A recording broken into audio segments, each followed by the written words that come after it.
प्यारे बच्चों, क्षितिज भाग 2 से आज की एक कविता महाकवि नागार्जुन द्वारा रचित फसल। फसल कविता के बारे में पुस्तक में जो दिया हुआ है पहले आप देख लीजिए। इससे इस कविता की भावभूमि स्पष्ट हो जाती है। फसल शब्द सुनते ही खेतों में लहलहाती फसल आंखों के सामने आ जाती है। परंतु फसल क्या है और उसे पैदा करने में किन किन तत्वों का योगदान होता है, इसे बताया है नागार्जुन ने अपनी कविता फसल में। कविता यह भी रेखांकित करती है कि प्रकृति और मनुष्य के सहयोग से ही सृजन संभव है। बोलचाल की भाषा में गति और लय कविता को प्रभावशाली बनाती है। कहना न होगा कि यह कविता हमें उपभोक्ता संस्कृति के दौर में कृषि संस्कृति के निकट ले जाती है। यही जो पंक्तियां दी हुई हैं ये कविता के पूरी तरीके से भावभूमि को स्पष्ट करने में सक्षम है। देखिए, ये कविता का मूल भाव यही है कि आज का दौर कैसा है, आज की कौन सी संस्कृति में हम जी रहे हैं। उपभोक्तावादी संस्कृति, यानी हम पैसे से कुछ भी खरीद सकते हैं और हम उसका कुछ भी दूसरा मूल्य नहीं समझते। आजकल के बहुत सारे बच्चे हैं जो बाजार में जाते हैं और उनको लगता है कि सब कुछ पैसे से खरीदा जा सकता है। कुछ भी खेती करना या फसल उपजाना, इन सब का उनको कोई मूल्य महत्व नहीं मालूम है। तो इस कविता के माध्यम से ऐसे जो संस्कारों से बच्चे आगे बढ़ रहे हैं उनको ये बताने का प्रयास किया गया है कि जो चीज़ें आप पैसे से खरीद के ले आते हैं, आधा खाते हैं, फेंक देते हैं, बर्बाद कर देते हैं, या कम से कम उसका वो महत्व नहीं समझते कि कितने कठिन मेहनत और परिश्रम से वो पैदा होता है, उसको भी बताने का प्रयास इस कविता के माध्यम से कवि ने किया है। यानी आज के उपभोक्तावादी संस्कृति के दौर में जो भारत की मूल संस्कृति है, भारत की मूल संस्कृति क्या है? कृषि की संस्कृति। यानी यहाँ पे जो सबसे बड़ा महत्व किसका है? वो किसान का है, जो खेती करता है, क्योंकि खेती से उपजी हुई फसल ही उत्पाद के रूप में हमारे सामने आती है। हम पैसों से खरीद लेते हैं लेकिन उसके महत्व को नहीं समझ पाते। उसी के महत्व को समझाने का यहाँ पे ये प्रयास है कविता के माध्यम से कि फसल कैसे पैदा होती है। क्या सिर्फ ट्रैक्टर से खेत जोत देने से फसल पैदा हो जाती है, या अच्छे बीज खरीद के डाल देने से फसल पैदा हो जाती है, या नलकूप से पानी भर देने से फसल पैदा हो जाती है, या अच्छे अच्छे खाद डाल देने से फसल पैदा हो जाती है? फसल कैसे पैदा होती है? क्योंकि हम सिर्फ पैसे देके उसे खरीद लेते हैं, उसके मूल्य की ओर, उसके बनने की प्रक्रिया की ओर कभी ध्यान नहीं देते। हम भोजन को बर्बाद कर देते हैं, हम अन्न से बनी हुई चीज़ों को बर्बाद कर देते हैं। तो उसी को समझाने का प्रयास यहाँ पे कविता के माध्यम से किया गया है। आइए हम सीधे कविता में प्रवेश करते हैं। एक के नहीं, दो के नहीं, ढेर सारी नदियों के पानी का जादू। एक के नहीं, दो के नहीं, लाख लाख कोटि कोटि हाथों की स्पर्श की गरिमा।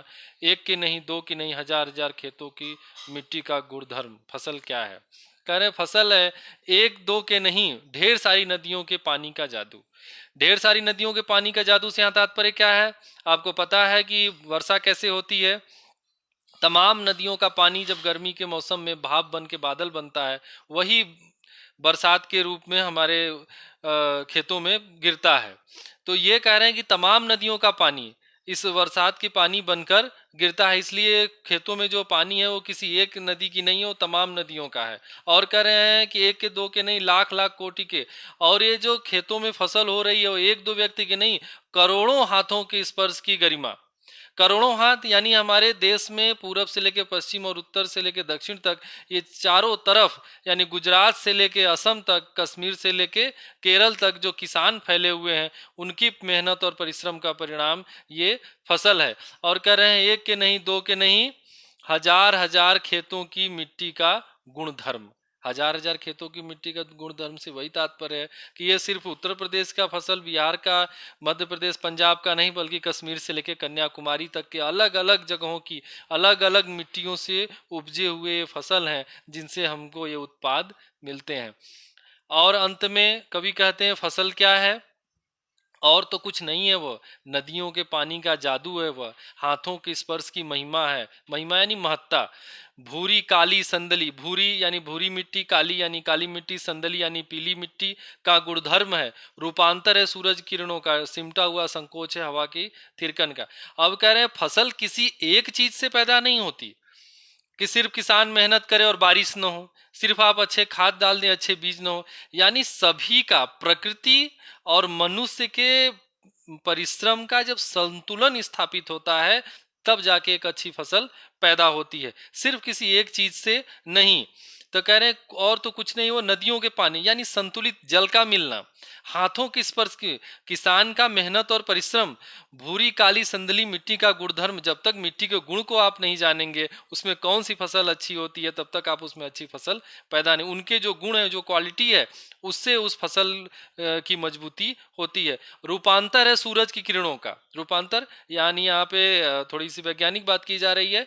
ये प्रकाश संश्लेषण की प्रक्रिया की, जब तक अच्छी धूप नहीं होगी सारा कुछ बेकार चला जाता है। जब धूप होती है तो उससे किस प्रकार से पौधे अपना भोजन बनाते हैं, जिससे कि ये सारी चीजें आप जानते हैं, ये बायो की बात है। और कह रहे सिमटा हुआ संकोच है हवा के थिरकन का, यानी इन सब के बाद हवा का महत्व। हवा कैसे जब चलती है तो फसलें लहलहाती हैं और उन हवाओं के माध्यम से उनकी सुंदरता और बढ़ जाती है, और हवाओं से ही वो तमाम अपने गुणधर्म की चीज़ें ग्रहण करते हैं। बच्चों, इस पाठ की मूल जो बात है वो यही है कि उपभोक्तावादी संस्कृति के दौर में कृषि संस्कृति के महत्व को बताना, और दूसरा कि किस प्रकार से प्रकृति और मनुष्य के परिश्रम का परिणाम फसल होता है। सिर्फ प्रकृति से ही फसल नहीं पैदा होती। अगर कोई कहे कि सिर्फ पानी और इससे फसल, तो वो भी सही नहीं है। और सिर्फ कोई कहे कि मनुष्य के परिश्रम से फसल पैदा होती है, तो ये भी नहीं है। मनुष्य और प्रकृति के परिश्रम, संतुलित परिश्रम का परिणाम फसल होता है।